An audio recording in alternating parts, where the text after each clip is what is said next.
Like many young teens out there, I too was teased and bullied for being gay. It started in the third grade with the way that I walked. All of the boys said that I walked like a girl. One day I reached out to my mom to tell her that I was being teased. We were sitting outside in her car, and I said, "Mom, the kids at school are teasing me." She asked why, and I said, "Because of the way that I walk." She looked at me and said, "Other people in the family have noticed it too. Perhaps you should try walking differently." In that moment, I thought, well, I guess something is wrong with me. I need to change. Being me is not okay. It was also the moment that I lost my voice. I would never again say anything to anyone about being teased or bullied, because being me was wrong. So I walked to my room, and for the next few hours, all I did was walk back and forth, trying different ways of walking.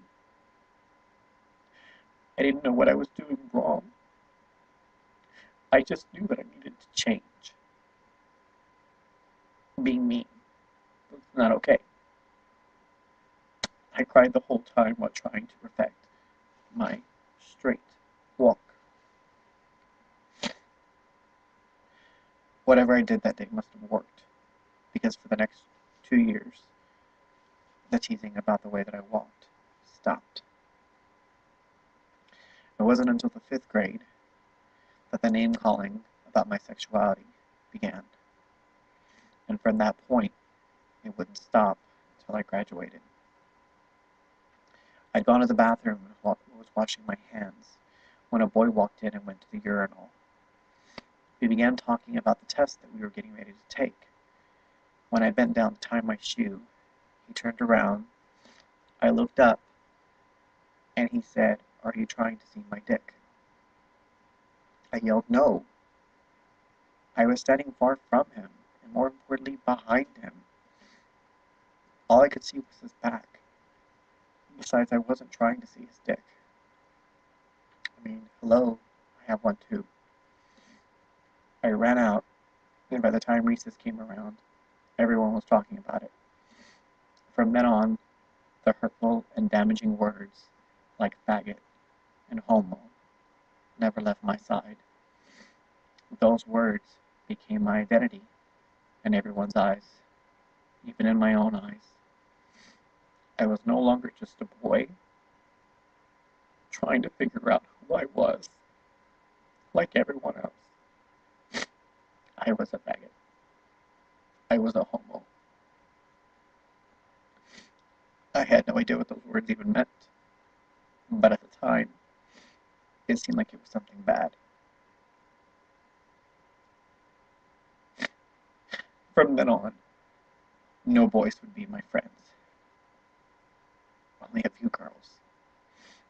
Feeling alone, like I had no one to talk to, and like I was a monster, I attempted suicide one day. I grabbed my father's shotgun, loaded it, sat on the bathroom toilet, and held it to my mouth.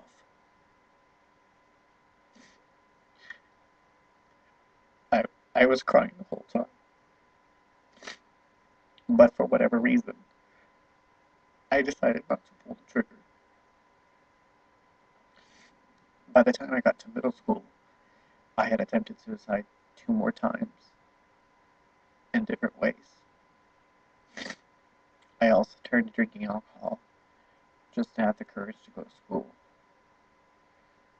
I was going to school in the seventh grade every day, either drunk or buzzed, just to be able to walk through the doors, just to feel numb, like I wasn't really there. In the 11th grade, I reached out again to my mom to discuss all of the gay rumors about me. After her reaction, I fell into a deep depression and dropped out of school. But this is where it gets better. One day I realized that I was not going to let those idiots at my school win. I was going to graduate high school, and I would never have to see or deal with them again. I was going to make something out of my life. The day I walked across the stage to get my fake diploma, I looked at all of those people who time and time again tried to break me, and I thought, you didn't win. You didn't break me. I didn't even go back to pick up my real diploma. I never wanted to step back into the place that had provided me only with torture and pain. That part of my life was over. The bullying and torture was over. I was free.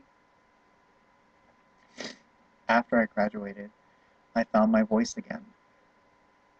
I found my voice. I stood up for myself. I voiced my opinions, good or bad. I realized that I am not a monster. There is nothing wrong with being gay, lesbian, or transgender. I know that school is rough, but know that it gets better. Even if you feel like your family, friends, church, politicians, or community won't accept or love you, just know that the entire LGBT community loves you. We want you to stay alive to experience life, love, and laughter, and hopefully one day acceptance from everyone. Change will come when people realize that they have to open their hearts and minds to people that are different than them.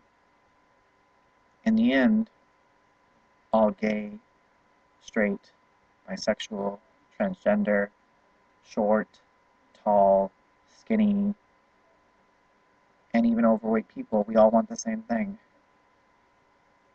to be loved and accepted.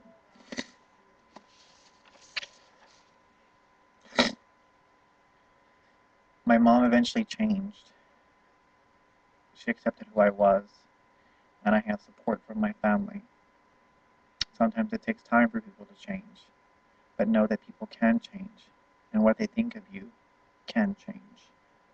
But even if they don't, there's still nothing wrong with you. If you're being teased or bullied, use your voice. I know that you may be afraid of using your voice, but using your voice to reach out to anyone, family, friends, or organizations such as the Trevor Project is the only solution. Taking your life, turning to drugs or alcohol is never the answer. It gets better. Being gay, lesbian, or transgender makes you, you, and there's nothing wrong with that. Always remember that being you makes you fabulous. It does get better. You only have one life and one voice. So use your voice. Reach out for help. Stay strong and know that it does get better. Love, laughter, and life are beautiful things. Stick around to experience them.